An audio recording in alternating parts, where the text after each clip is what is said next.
전쟁 중인 군인이라면 잠깐 동안이라도 휴전해서 평화를 맛봤으면, 이런 바람도 있습니다. 여러분에게는 성탄절의 의미는 어떤 의미로 다가오고 있습니까? 여러분들이 즐거워하는 이유는 과연 무엇입니까? 로마가 이스라엘을 지배하던 시대의 이야기입니다. 당시 로마는 전쟁을 통해서 나라를 점령하면 그 나라의 종교를 그리고 문화를 인정했습니다. 포용 정책입니다. 유화 정책입니다. 그러나 그러면서 동시에 반드시 한 가지 사상을 심었는데, 그것은 로마의 황제 시저는 곧 신이다라고 하는 것입니다.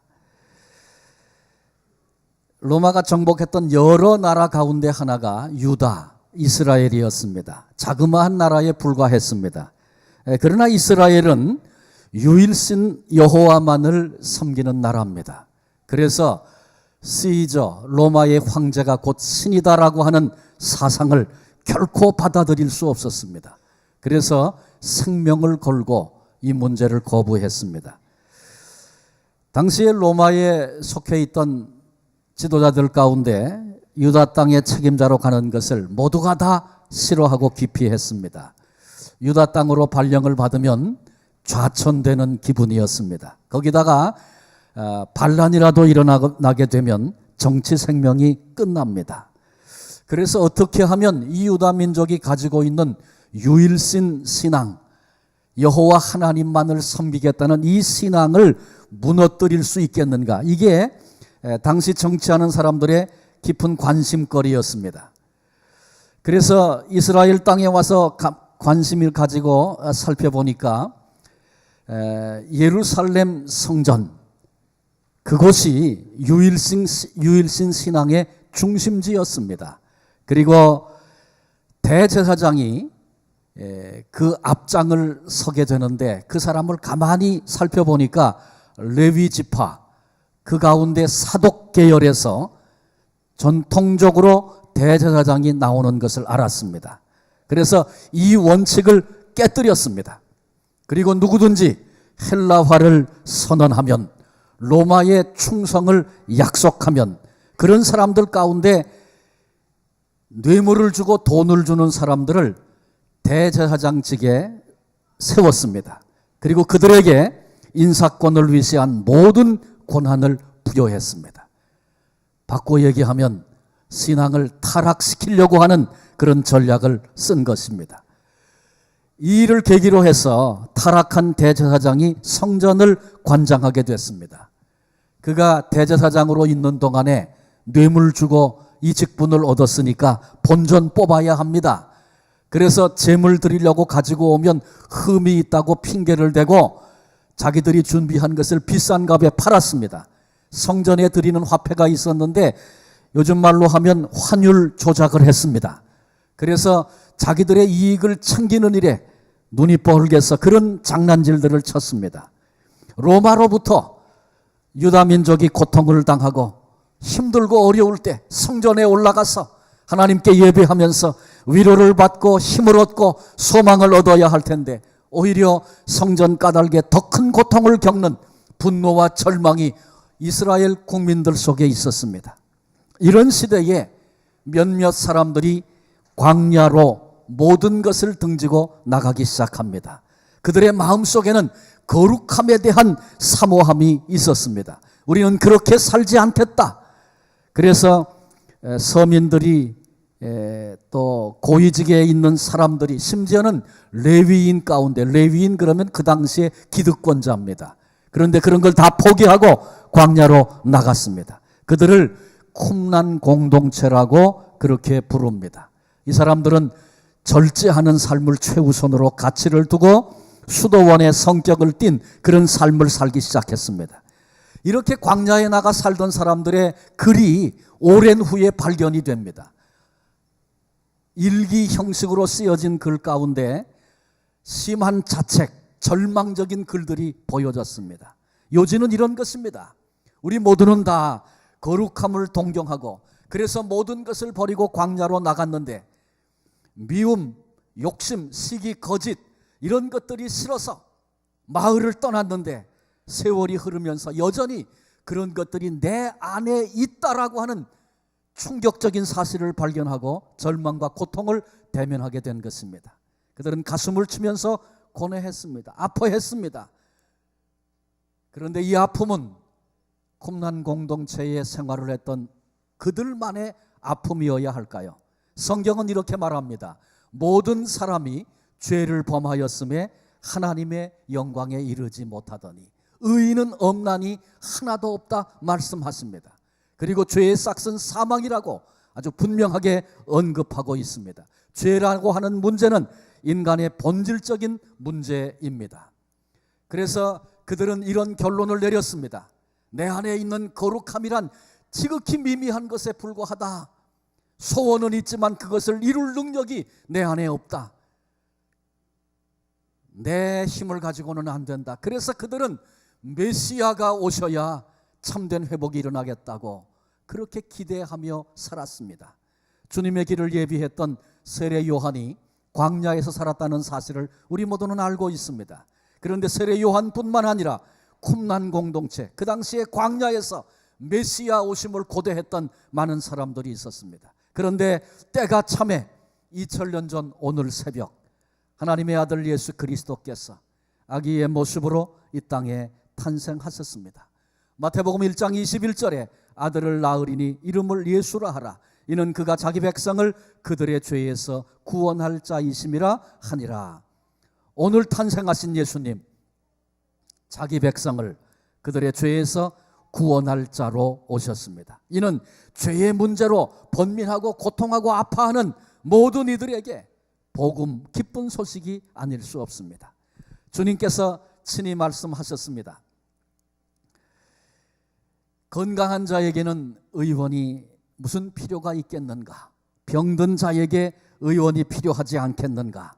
나는 의인을 위해 온 것이 아니고 죄인을 불러 구원하기 위해 왔노라. 우리 주님의 선언이었습니다. 주님은 죄인을 위해서 오셨고 그리고 죄인을 위하여 십자가에 죽으셨습니다. 만일 주님께서 의인을 위해서 오셨다면 우리 가운데 주님 앞에 당당하게 나갈 자는 아무도 없습니다. 제 자신을 돌아다 봅니다. 저는 어린 시절에 중학교 들어가면서 은혜를 체험했었습니다. 얼마나 그때 제 안에 큰 기쁨이 있었는지 모릅니다. 그러나 지금도 분명하게 기억하는 것은 하나님의 은혜가 내 안에 있어 기쁜 것은 사실인데 여전히 죄가 내 속에 있다는 사실 때문에 아파했던 그런 때가 있었습니다. 제가 헌신해서 제 삶을 하나님께 드리겠다고 작정을 하고 신학교에 가서 신학을 공부했습니다. 그런데 헌신하고 신학을 공부하던 중에도 여전히 제가 죄악 가운데 있었다는 사실을 저는 압니다. 목사 안수를 준비하는 내 안에 여전히 추악한 죄가 있다는 사실 때문에 괴로워했습니다. 안수를 받고 목회를 하면서 주님을 섬기는 중에도 여전히 죄가 나를 주정하고 있고 그래서 다른 사람에게 아픔과 고통을 주고 심지어 가족들에게도 고통을 주었던 그런 때들이 있었음을 저는 알고 있습니다. 이것이 인생의 모습입니다. 그런데 우리 주님께서 죄인인 나를 위해서, 죄인인 우리를 위해서 이 땅에 아기 예수로 찾아오셨고 죄인인 우리를 위해서 십자가에 죽으셨습니다. 우리의 힘으로 어찌할 수 없고 해결할 수 없는 그 많은 죄악의 그 대가를 친히 짊어지시고 십자가에 죽으신 것입니다. 십자가에 죽으셨을 뿐만 아니라 말씀대로 사흘 만에 부활하심으로 복음이 기쁜 소식이 되셨습니다. 그러므로 누구든지 이 복음을 듣고 주님의 그 크고 놀라운 사랑 앞에 굴복하며 예수님을 나의 구주로 영접하면 하나님의 자녀가 되고 영원한 하나님의 백성이 되는 것입니다. 모든 사람이 죄인이기에 이 같은 기쁜 소식, 곧 복음이, 이 은혜가 필요치 않은 사람은 이 땅에 한 사람도 없습니다. 몰라서 외면하고 사탄에게 속아서 거절하는 것뿐이지 복음만이 유일한 구원의 길이기에 그래서 주님이 이 땅에 오셔야만 했던 것입니다. 동시에 정말 이런 복음을 믿고 구원받은 사람이라면 우리는 마땅히 나가서 이 복음을 외쳐야 합니다. 아직도 어두움에 주저앉아 있는 사람들에게, 사탄에게 속아서 복음의 의미조차 깨닫지 못한 채 귀를 막고 오늘을 살아가는 사람들에게 담대하게 이 복음을 전해야 합니다. 오늘 본문의 말씀을 제가 다시 한번 읽습니다. 아름다운 소식을 시온에 전하는 자여, 너는 높은 산에 오르라. 아름다운 소식을 예루살렘에 전하는 자여, 너는 힘써 소리를 높이라. 두려워하지 말고 소리를 높여 유다의 성읍들에게 이르기를 너희의 하나님을 보라 하라. 오늘 아기 예수로 태어나신 우리 주님이 곧 우리의 하나님이십니다. 아기의 몸을 입어 한없이 약해지신 예수 그리스도, 당신의 전지전능하심을 스스로 포기하신 예수 그리스도, 우리와 똑같은 인간의 몸을 입으신 예수 그리스도, 우리를 위해 친히 십자가에 달리신 예수 그리스도, 그분이 바로 우리의 하나님이십니다. 이 시간에 우리의 눈이 열려서 친히 복음이 되신 하나님을, 우리 주님을 볼 수 있는 복된 성도들이 되시기를 바랍니다. 그리고 이제 우리 모두 일어나서 고통하는 이 땅의 모든 사람들에게 두려워하지 말고 너희 하나님을 보라고 소리를 높여 외치십시다. 오늘 드리는 예배, 오늘 우리들이 올려드리는 찬양, 우리들의 몸집, 우리가 나누는 사랑, 남은 생애 동안에 살아가는 삶의 순간순간이 너희 하나님을 보라는 이 땅을 향한 우리 모두의 외침이 되시기를 바랍니다. 우리 한번 세상을 향하여 외쳐보시겠습니까? 너희의 하나님을 보라. 너희의 하나님을 보라. 하나님 감사합니다. 우리에게 아기 예수 보내주시고 주님을 통하여 하나님 아버지의 그 사랑이 얼마나 큰지 보고 알게 하시니 감사합니다. 오늘 주님께서 우리를 위하여, 나를 위하여 이 땅에 찾아오시니 복된 날, 주님의 그 큰 사랑 앞에 우리들이 고개를 숙였습니다. 내 안에 있는 처절한 죄의 형상과 모습을 그냥 덮어두고 살아가는 저희들 되지 않게 하시고, 쿰람 공동체 그들 속에 있었던 씨름과 아픔이 주여 우리들에게도 있게 해 주옵소서. 그래서 오직 진정한 참된 소망이 예수 그리스도 십자가 우리 주님 복음뿐임을 다시 확인하고 주님 바라보고 남은 생애를 살아가는 저희들 되게 하시고, 이 기쁜 소식을 몰라 지금도 세상에 취하여 거짓 것에 속아서 그렇게 인생을 허비하고 있는 수많은 사람들에게 너희의 하나님을 보라고 외칠 뿐만 아니라 우리의 삶을 통하여 그리스도를 보여줄 수 있는 승리자들이 다 될 수 있도록 은혜 부어 주옵소서.